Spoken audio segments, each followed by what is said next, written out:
వాళ్ళ రూరుండు భార్య రుద్రమాదేవి వాళ్ళ కన్న కొడుకులైనా ఎప్పుడైతే పెద్దవాడు మహిషాసురుడు భస్మాసురుడు దుర్గాసురుడు నందాసురుడు చక్రాసురుడైనా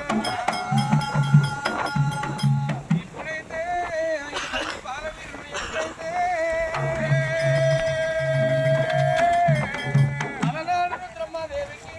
సంతానం లేక చెల్లెల గుట్లకు దేవుడంట మొక్కింది చెల్లెల గుట్లకు తరుణంట మొక్కింది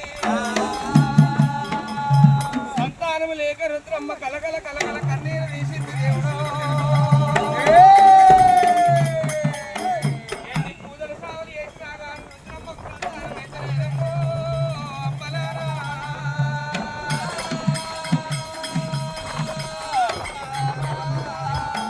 వరదేవుడు వచ్చి ఫలమీయకపాయ వరదేవుడు వచ్చి వరమీయకపాయ అని చెప్పి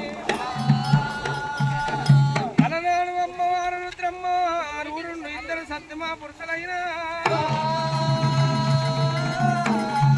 సతిపతులు ఏకమైతేనే సర్వదేవతలు ఏకమైనట్టు ఎత్తబండి ఏకమైతే ఓకట్టు ఎక్కమంటే ఎక్కుతుంది ఓకట్టు దిగబండి దిగుతున్నది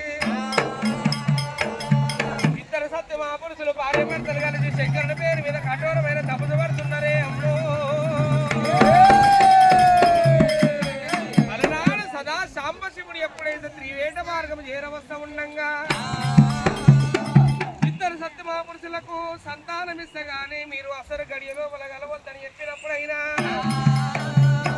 ఎప్పుడైతే అమ్మవారు రుద్రమ్మకు ఎప్పుడైతే అసుర గడియ లోపల కలిసినప్పుడు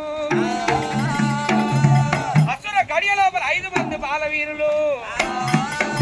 గర్భంలో ఎప్పుడైతే పెరిగి పెద్దగా అవుతున్నారమ్మో